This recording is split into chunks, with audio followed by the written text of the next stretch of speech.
I've been having certain aspects of my life, a very strong principle is revealed over and over and over again.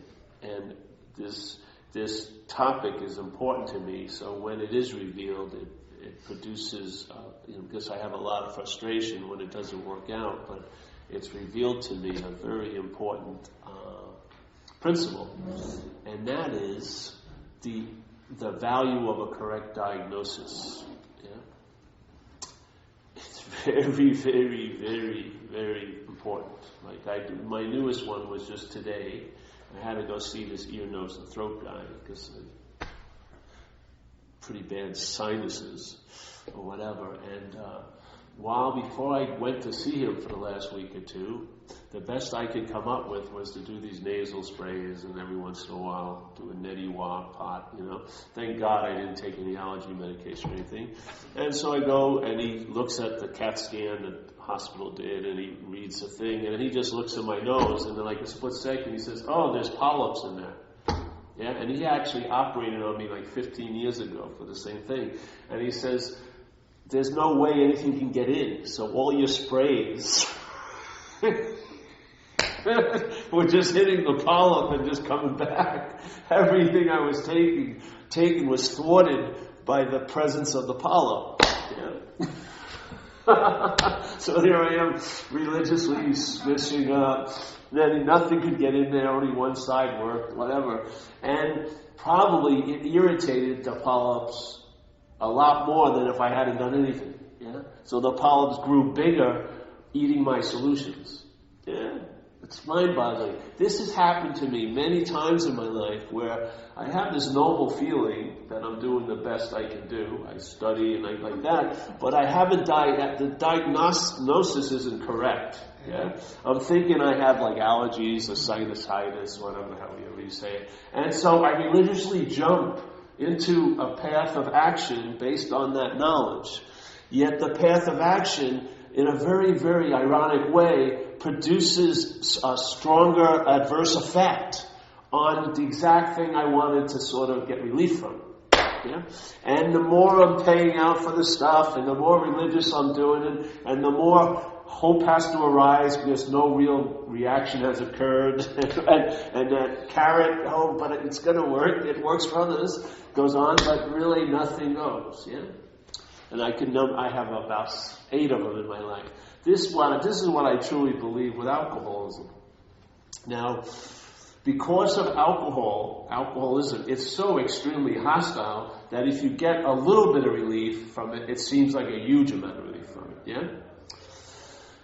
But if you're misdiagnosing it, and to me, the misdiagnosis, this is just my humble offering, is that I don't believe the root of the problem, obviously, is drinking and using. That they even say in the book. Those are just symptoms, yeah?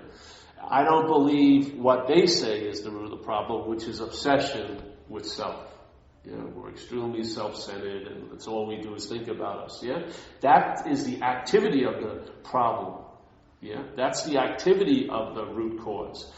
But that activity of the root cause has to go on to keep the root cause in place, because I believe the root cause is identification as that idea of being Paul, which is being presented and pointed at and inferred and assumed by the thought system going off all day. Yeah?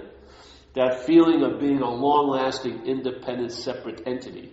Yeah? Not just the body, because I've seen my own head hate the body. So the head doesn't think it's a body, it thinks it has a body. Yeah? And the head doesn't really it believes that it's consciousness, but it isn't consciousness. It's just a mental activity.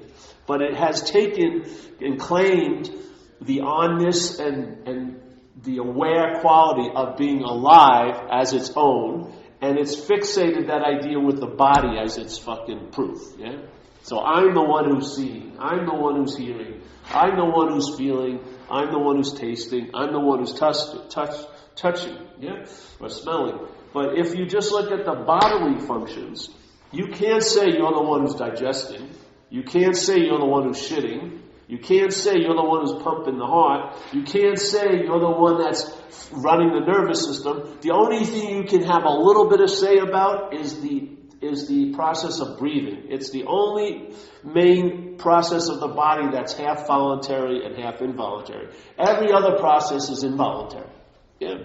So the idea to claim that you're the beater of your heart seems freaking absurd, doesn't it? If someone says, "Oh, I got to go home and watch my beating. I'm having got to get more practice and I got to follow what I ate last Saturday. I got a burrito. It's lurking in there somewhere. I got to get to it. I'll see you later."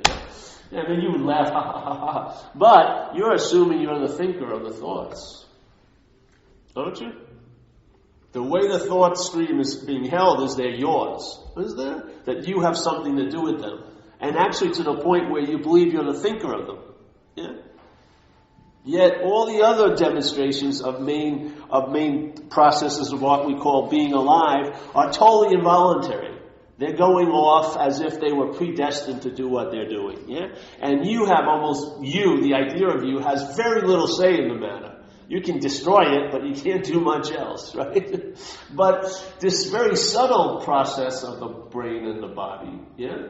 This thing called thinking, you believe you're the thinker, and no one's laughing at that. No one thinks, oh, that's fucking funny. You're the thinker of these fucking things. You know what I mean? I don't even know where they come from. I don't know where they go, but I think they're mine. It's a pretty big leap. But aren't we living in that assumption? Watch. When you hear a voice, when you hear a thought, it sounds like it's you. But the relevance of it being you is just based, it sounds like the vocal cords of this body. So now you're saying you're the body. Yeah. Because the thoughts, if you heard thoughts in, let's say, a female voice, you would have a distinct immunity to them. You would actually have wisdom about them, and you go, that's fucking crazy. Yeah. But as soon as it sounds like yours, you're already deep in a trance. And so it will run stuff in your head, and against all evidence to the contrary, it will make it seem like getting loaded is a damn good idea. It really will. Yeah. It will, and it sure sounds like it. After you've been listening to it build up its case, maybe it was in 10 minutes, maybe it's been a month, where you start getting resentments towards others, you start separating, you start complaining about where you need to go to get your medicine meetings, and, oh, I don't like that guy or this guy. And slowly but surely, it's taking you to a beautiful jumping off point. Not like the one they talk about recovery, but the jumping off point is at the cliff of fuck it. Yeah? Once you arrive at fuck it, and you have no immunity, you go for it. You're jumping off with all the fucking false solutions. Oh yeah, I think it sounds like a great idea to sleep with my best friend's wife. Yeah, it sounds fucking great. Makes a lot of sense. I'm dying to get her. Dying. Yeah. You know, oh, fuck them. Fuck you, fuck you, fuck you. I'm gonna drink. You know what I mean? Oh shit, a shot of Coke sounds really great. Oh yeah? And what about the sirens 10 minutes later? They sound great? No, forget that. The Coke, yeah. Yes, but then you're there in a hotel room for the next 8 hours. At Hotel 6 or something.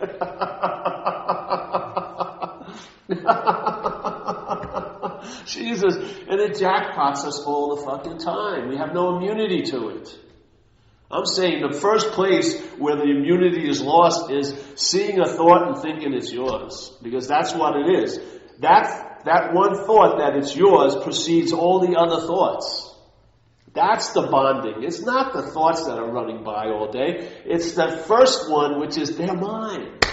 Oh, these are incredibly about me. And no matter how much it fails, you'll take it to be the Greek oracle. There's a certain swoon that happens to our mind when the my is introduced. Yeah? Just like your whole behavior changes. Let's say you're going out with a nice girl or a guy, whatever, yeah, and you're having a good time, it's nice, relaxed, and then one night it just changes in your head and she becomes my girlfriend. Now suddenly, the whole parameters of the relationship start changing.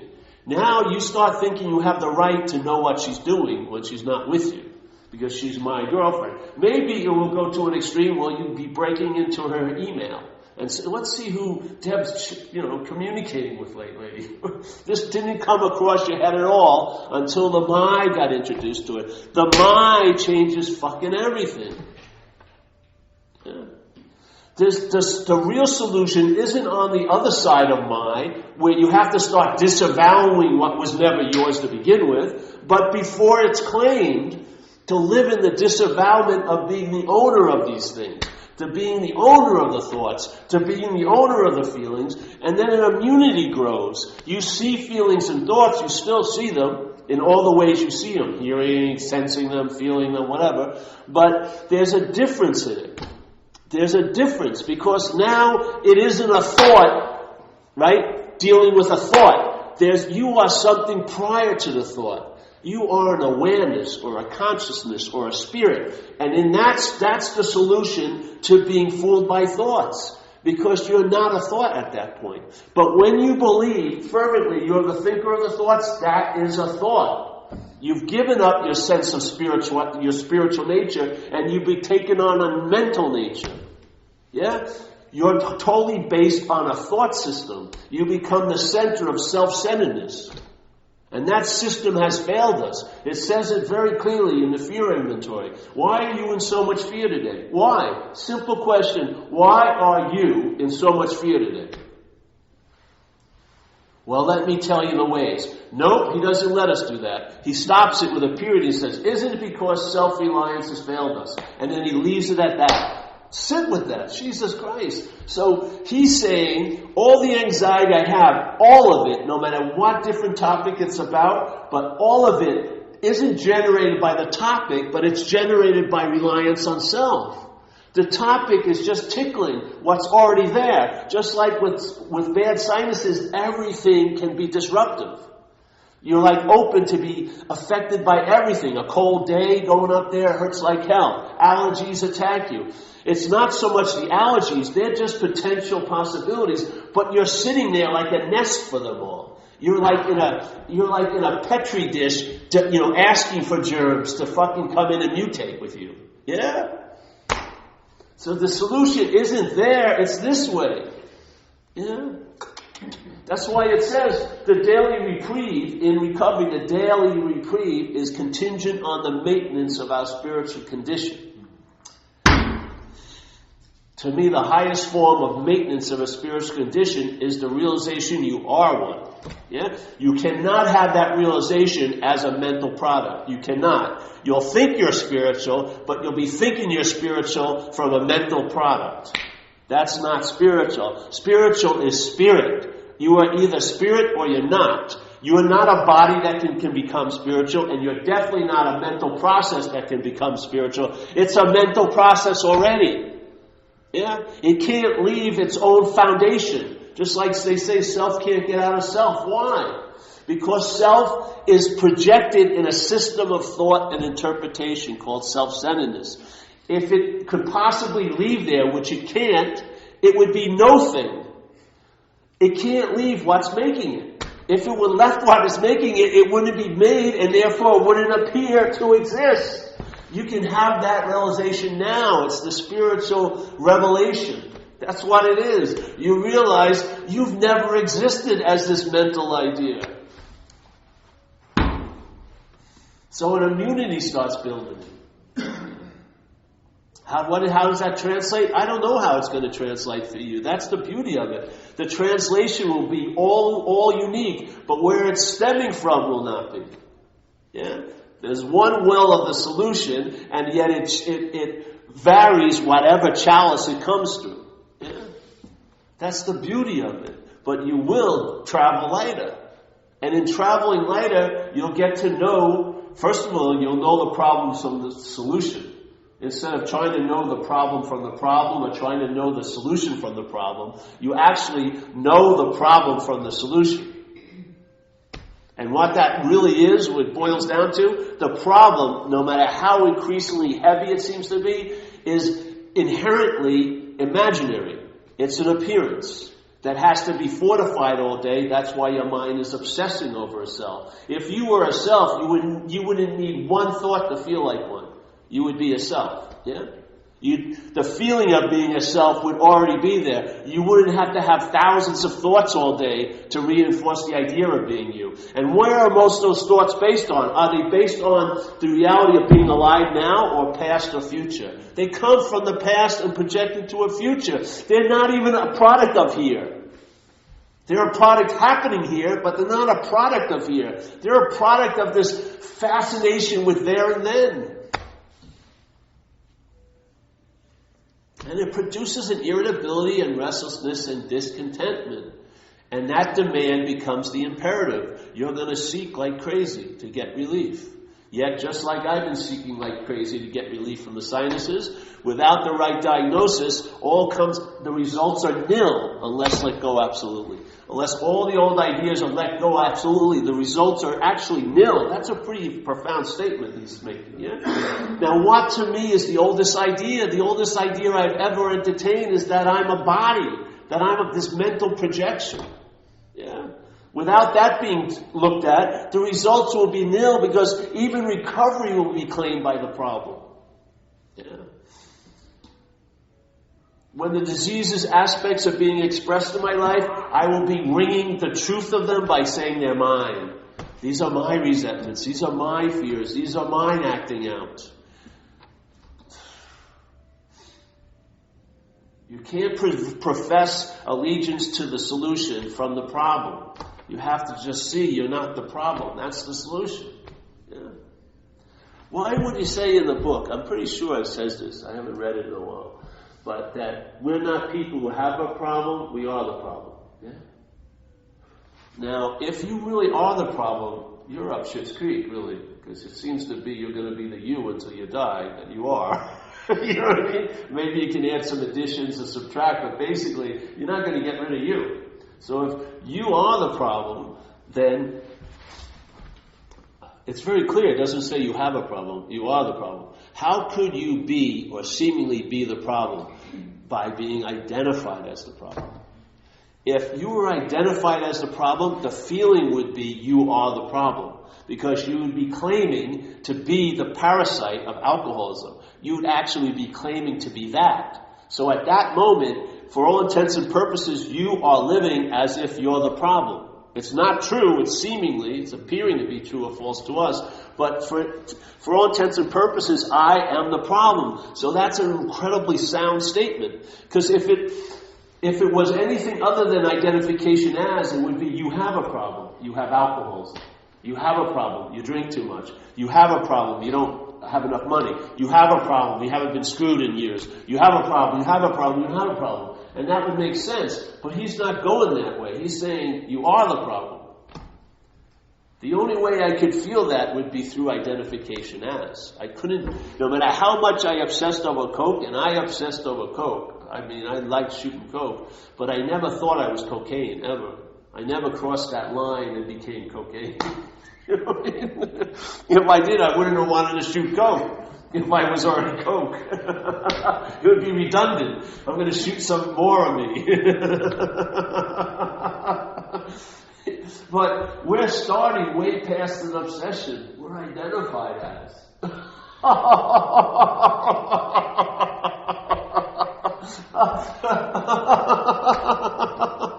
I mean,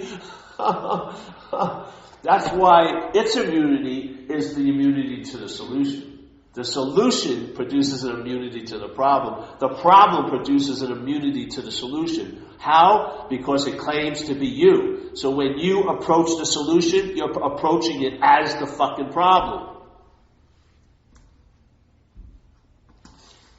You'll embrace wholeheartedly the solution. But what's claiming to be the one in the solution is the inherent problem. A misidentification of what we are. Of course you're going to get relief, some relief. But radical freedom? You can hear it with people. When we share, oh man, I'm totally free. But it's always bookended, but I'm still crazy. Don't worry, I'm still just as fucked as everyone else here. No. You can be a free-range alcoholic. You can be truly free. Free from alcoholism, a day at a time. What would that do? Find out. It It may be really be coming to you. You may really get into it. You'll have to give up things you love, like the idea of being special and right and all like that. Yeah. But after you start getting enough free samples, it's a good deal. You realize, Jesus Christ, I'm holding out to be special? Fuck, I'm getting old now. I think I missed the boat on that. You know what I mean? They're planning on trying to euthanize me, and I'm worried, how am I looking?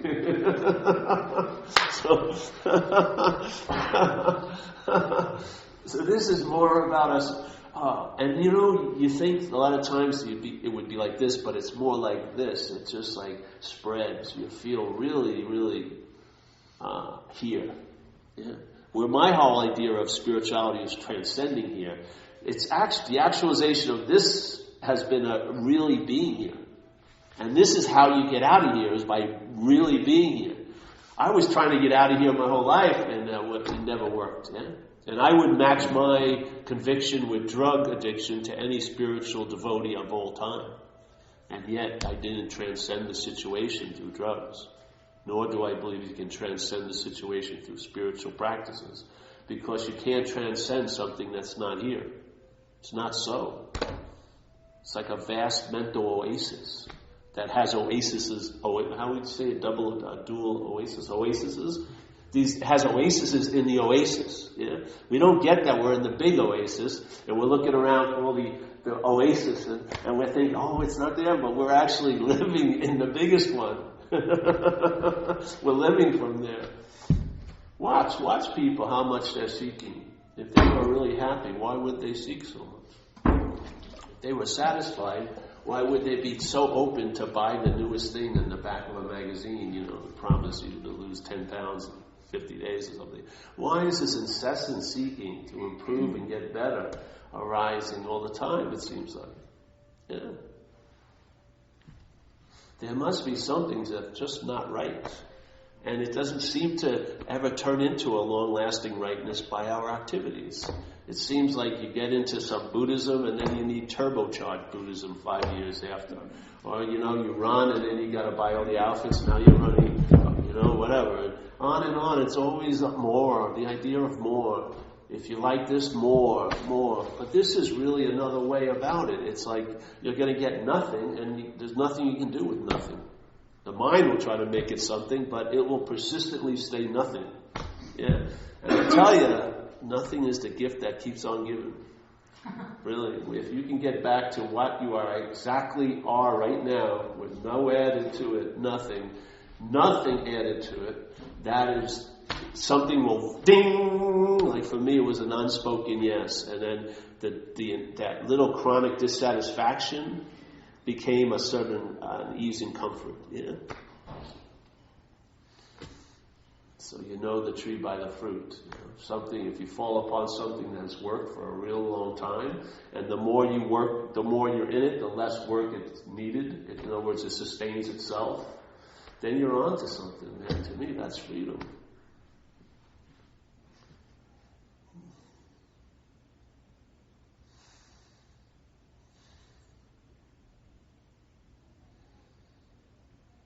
And recovery is such a great thing. So many different ways. But one of the nicest ways is spoken, I think, tradition 2.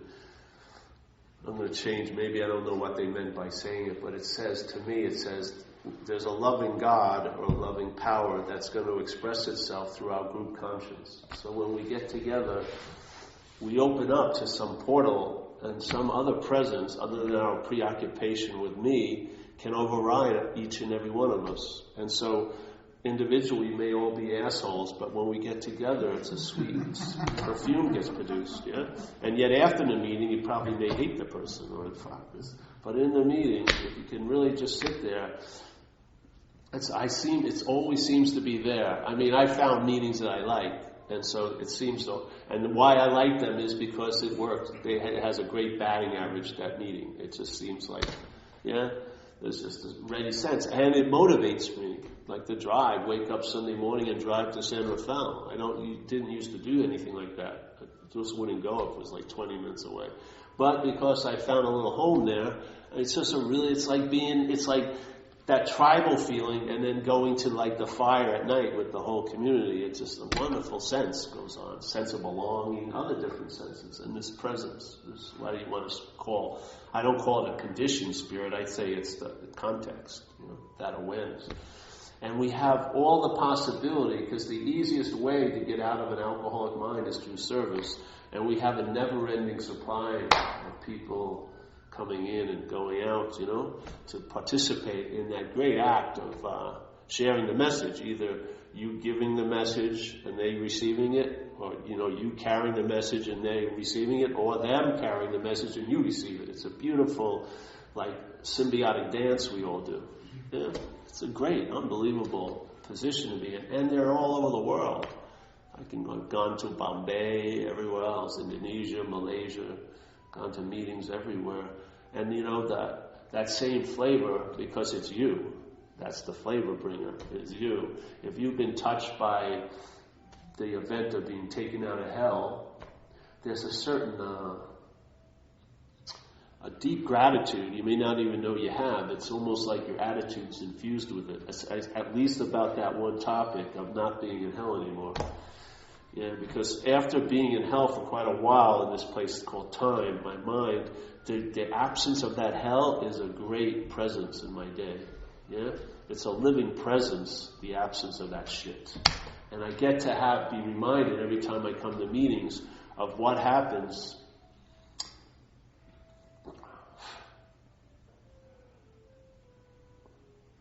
I mean, if a thought came and said, you got to drink, which is maybe, I don't think it's happened in a long time, the difference between me drinking and not would be if I held it as mine or I saw it as a thought. Even if I just saw it as an alcoholic thought, I'd have immunity to it. You don't see, if the one little word "my" and its absence can produce relief, why not follow it and see how much relief it can produce? It's like it says in AA, you realize that something is done for you what you can't do for yourself. Enlarge that circle. Throw more of what you can't do for yourself into that circle. And what could be called a shitty life can be recycled, and which I feel it does. I think AA is the greatest recycler of humans I've ever seen. Really. People who already condemned themselves as being totally worthless fall into AA, and now they have creds, they're helping others, and there's a huge sense of an opening. And they have that perfume of that higher power coming out of them because they're willing to be in a position to be of help. It's great, eh? Yeah. Remember when I used to do service a lot, there would be a feeling of, when I did it, I'd get relief, yeah? And then you'd feel bigger. That's the best way I can describe it. You just felt like, in a way, you came out of that little claustrophobic ass of self, and you popped out, and then you felt a little better. And then in that space, you sensed the presence, yeah? And maybe the people you were with were totally down and out and totally screwed, but there'd be a living, loving energy somehow. And it was a pretty good formula. It worked quite a lot, especially H&I meetings. I always would leave there with an incredible amount of gratitude. Even if I was totally obsessed with something, 15 minutes during the meeting, the whole thing would drop and I'd be in that space. So here, all right, so there I am. I'm already in a condition I may not know I'm in, which is identified as self, which produces the incredible need to get out of self, obviously.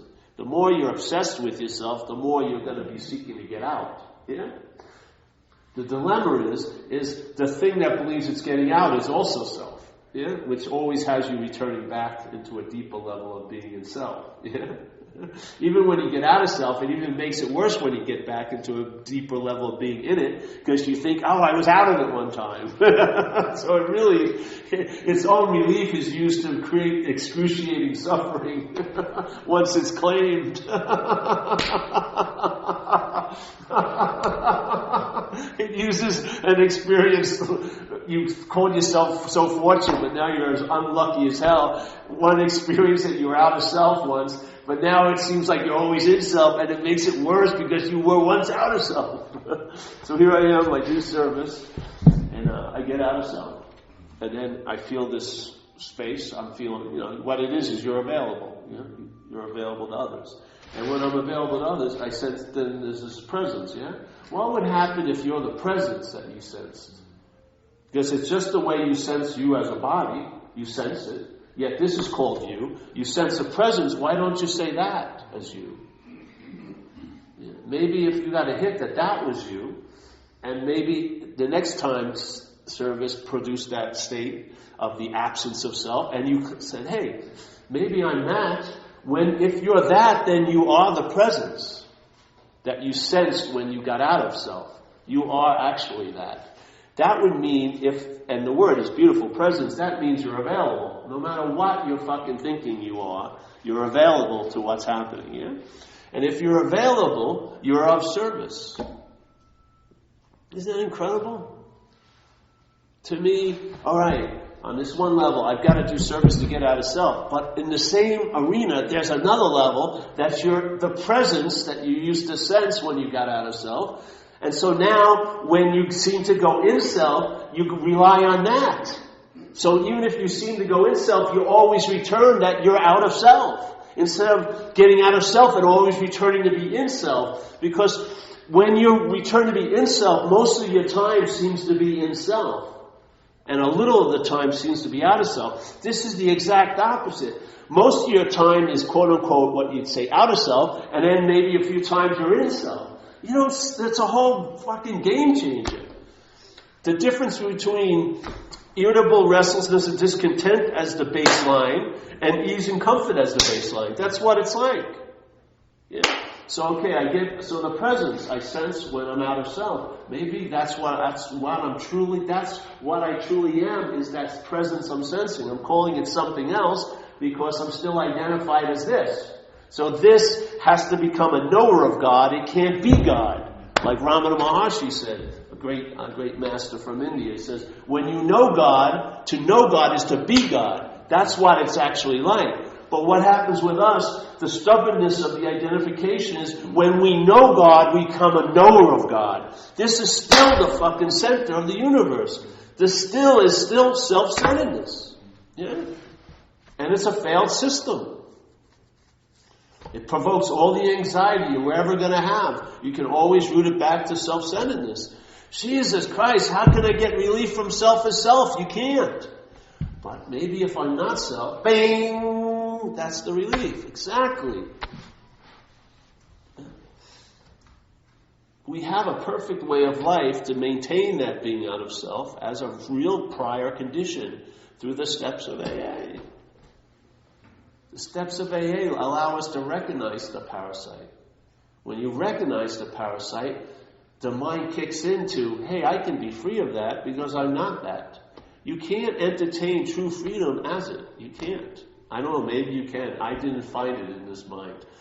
When the mind takes itself to be something, it can't entertain being free of it. It can entertain being free as it, which it may do for years. It may entertain being free, but it can't entertain being free from it because it's what? Identified as it.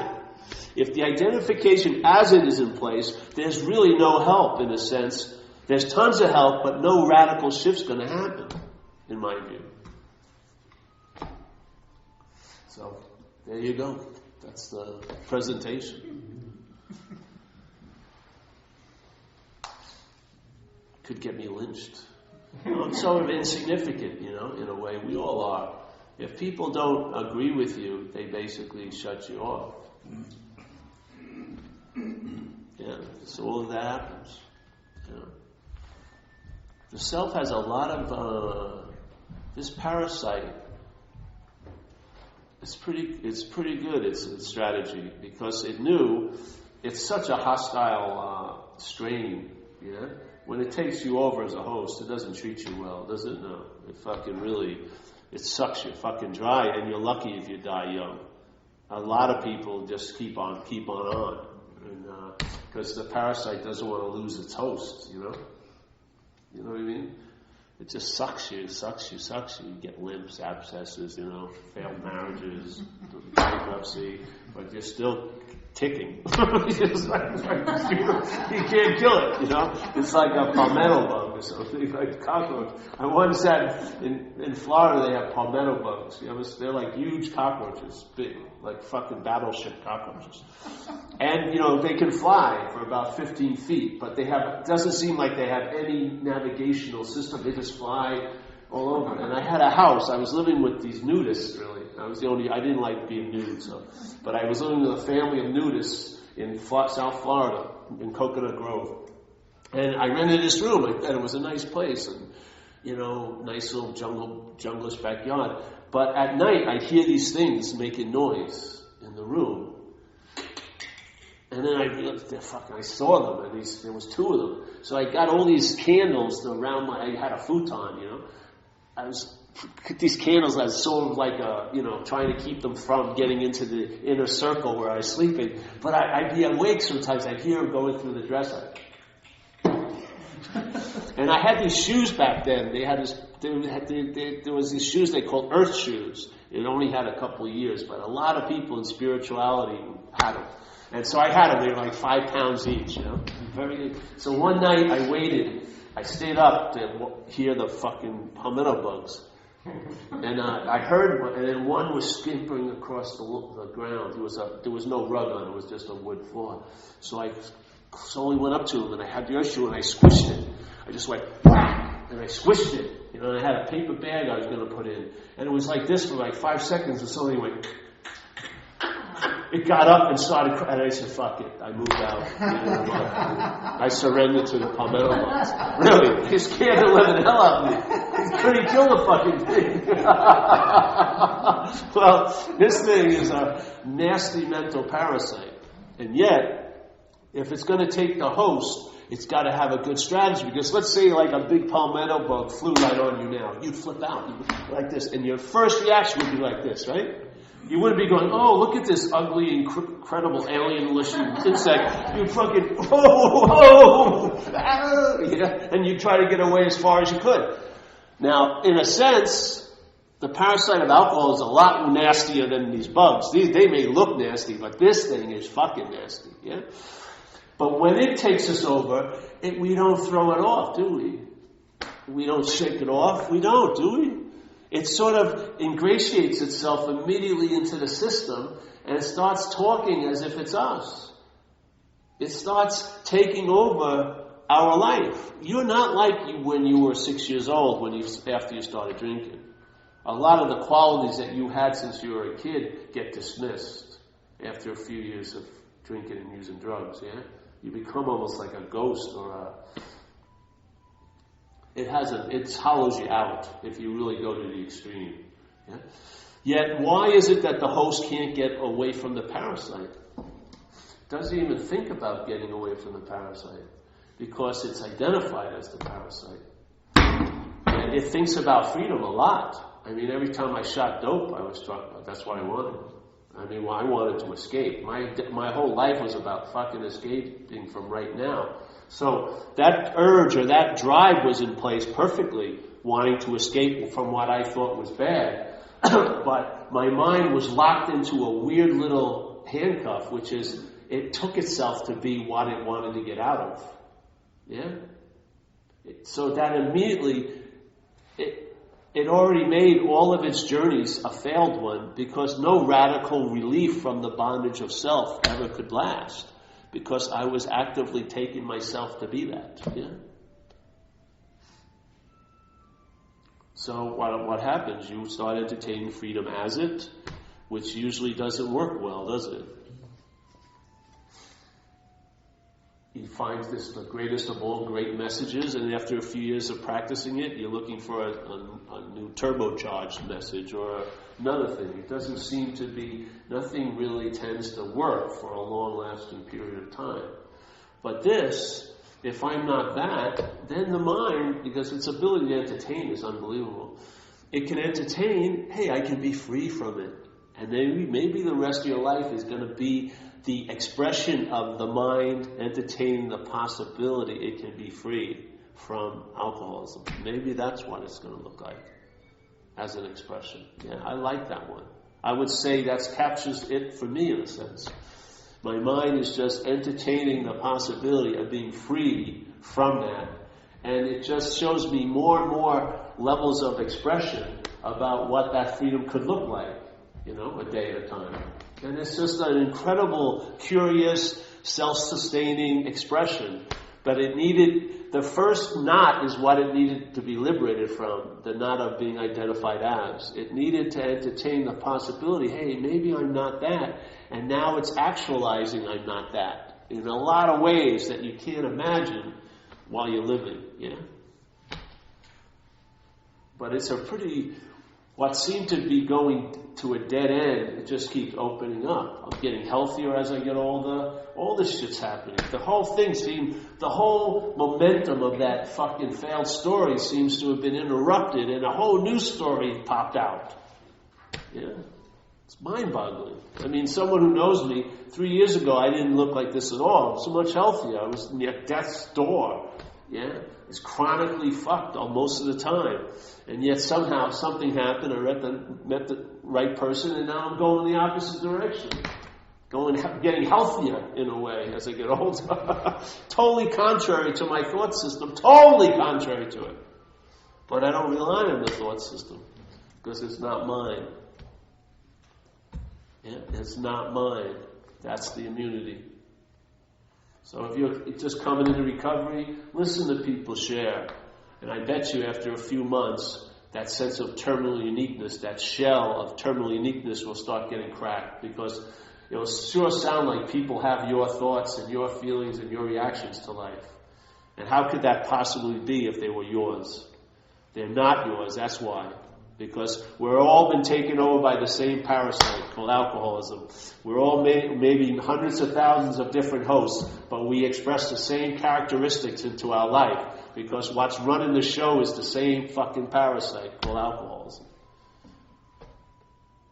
You see me, we're run-of-the-mill alcoholics. No matter how special and how crazy you were and how romantic your acting out was, you're still the same fucking thing. Yeah? And the beautiful news is you're not. That's the beautiful freaking news. That's like the promise of the solution. Is when the solution starts appearing in your life, the promise of it is you're not that. You're not that which is assumed by the thought system. You're not the owner and the claimer of all the activities of the body and the brain. You're not the proprietor of any of this. Yeah? I don't know what you are, but you can definitely realize what you're not. And to me, that's more than enough. Once you start seeing what you're not, it facilitates or accesses what you are to really start downloading and become obvious in your life. Yeah? And it doesn't seem to be slowing up. I've been enthused about this idea for years. Still am. Every Monday and Wednesday and Saturday. It's mind-boggling. You would think I'd be bored every once in a while. But no, because that's the taste of it. It's an infinite possibility. Yeah? It's got flavor upon flavor upon flavor. It's like a movement of water that each glass never tastes the exact same in a way. It's constantly the same refreshment, but it feels a little different, or you see it a little bit differently. It's really, like it says in recovery, there's a point where the problem will not exist for you anymore. Yeah? Beautiful state. But the real beauty is when it doesn't exist as you, the feeling that it doesn't exist for you will stabilize. If it doesn't exist as you, it won't just be a feeling it doesn't exist for you. It will be a state. It doesn't exist as you. Because you are much more as than a for. Yeah? If it doesn't exist as you, then the feeling that it doesn't exist for you can stabilize. Yeah? And then you can get on with life. You can allow life to do a lot more. You give it free rein to really express. You're not constantly stuck in the first and second gear, backward, forward, forward. Yeah. I've noticed it a lot with people I've watched over the years. They have some old ideas, and so they come into recovery, and the life blossoms, They find a place to live, they get a job, they get a car, they meet a girl, and other things. Yet the mind in selfing is relying on these old ideas. That's who you are, really. It's just a bunch of old ideas based on the oldest one. And one of those old ideas may be you're a loser, and it's an airtight case. So here you are, life is reflecting a different story than the one your mind's telling you about you. Things seem to be going well. Nice girl, this girl, she's somewhat sane and she really likes me. How can she really like me? I'm a fucking loser. Like that, And it's starting to get near push comes to shove. Either the old ideas are let go of, or what? The mind explodes the outside. So, to be right. So what happens? The person drinks again. They're washed up, they lose the job, they lose the girl, they lose their car, but they're fucking right. You see, I'm a loser. This is what happens, man, unless the old ideas are looked at. And why not get back to the oldest one? The hold of all the old ideas on you is because they're like little moons to the sun of the oldest idea, you as a long-lasting, independent, separate entity. To me, it's more like you as a mental process, a mental product. Yeah? That's the oldest idea.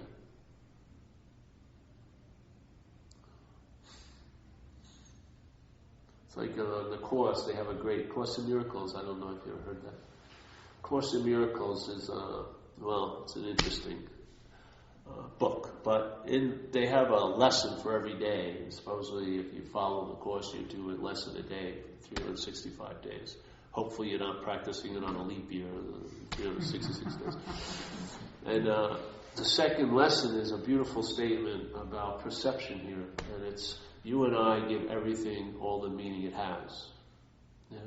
That's what comprises what we call a subjective experience. And everyone's in a subjective experience here, right? We can be looking at the same thing, but from where you are looking at it, from where I'm looking at it, it's going to give it a different meaning. Yes? Yeah, it's obvious. Yet we don't even allow that to sit in and really see, what does that really say? What it says is like what it says in the foreword in the big book, that we are 100 men and women who have recovered from a seemingly hopeless state of mind and body. Yeah? The word there, seemingly, is the important one, because if it was a hopeless state of mind and body, then there would be no recovery from it. Yeah? I was living as if it was the case. That's why I wanted to keep getting loaded. Because from where I saw it from, there was nothing was going to work. I'd spent 2 years and 3 months in drug programs, and I still got loaded again. So basically, I was hunkered down into that quote-unquote reality. Hey, nothing's going to change this, so I might as well just get high until they catch me or get killed, whatever. Yeah? But seemingly is an incredible word. It means it appears to be true or false to you. Yeah? So what happens in AA? AA changes your mind, and now a seemingly hopeless state of mind and body is just a hopeless state. It's not even a hopeless state of mind and body, because you see others recovering and you recovering, yeah? And then you realize, Jesus, who needed to be won over in this event? You. Yeah? Because you give everything the meaning it has. What would be the biggest meaning you could give anything? That it's you. So the mental process has given this idea of being a me, a you, all the meaning it can, which is it's you. Much bigger than God, much bigger than anything. Yeah. Self is the biggest God of all. That's why it says in recovery you got to quit playing God. Because self is playing God up the wazoo all freaking day. Your head's telling you how the day's going to be before you even get up. Tells you how you were, how you're going to be, how you will be, how they were. That's on and on and on and on. It's forecasting. It's like a crazy weatherman. Every time you turn it on, whoa! Be worried. Be really worried. Why? Is something happening? No, but it's going to happen. And so we live in what's not happening. And what's not happening, anything can happen. Your mind, whatever it can imagine can happen, it can imagine it to happen. Yeah? You can be totally great right now, but if you believe you may not be next week, how much does your mind enjoy being okay now? Not much. Yeah. Check it out. Look at it. It's all of it. It's revealed all day. It's revealed all day. We just need the eyes and the ears to see and hear. It's revealed all day. Watch it. You're the seeing of it. You're not a thought. You're not a body. You're the seeing of those thoughts. You're the seeing of the body. You're a consciousness or awareness or something like that. I like to call it no-thingness. I don't know what the fuck it is, but I know it's not a thing in and of itself. No, this thing at best is like a facilitator for no-thingness to move through. Sort of like we're all flutes with different holes, and then life blows through us, and a certain tune is made. Yet we think it's like we talked about the other day with the toaster. You know, like the appliances in the kitchen. One has a function of making toast. Yeah, one has a function of blending fruits. One has a function of microwaving something. Yeah, and let's say, but they're all driven by one force. Yeah, electricity. Yeah? Now, if the toaster is self-centered, it thinks it's what's making the toast. So it has opinions about the toast it's making. Terrible, terrible toaster. I burn everything. And then, I won't take rye bread. No fucking way. I'm not dealing with white bread. I'm Wonder Bread man. Whatever it may be. Yeah? These giant stories would come up about what it's like to be a toaster, but they're all brought to us by the electricity. Yet the toaster's not honoring the electricity at all. Yet without it, it doesn't even fulfill its name, which is a toaster. This is what it's like. You know? We're functioning to produce an experience here. But what is having the experience is not the toaster. Yeah. This just allows us, we have a spectrum of how we can see on a light range. We have hearing. It's just like a toaster or a blender with 8 different speeds. Yeah, we have all these different ways to have an experience here, but it ain't the body that's having the experience. It's not the toaster that's producing the toast. It just facilitates it, yeah? It's the electricity. Do you see the electricity? No. All you do is see its effects, yeah? And yet we're taking the effects to be what's so, and we're forgetting the source of all the effects, which is what's truly so. How can everything go well with that mistake right at the beginning?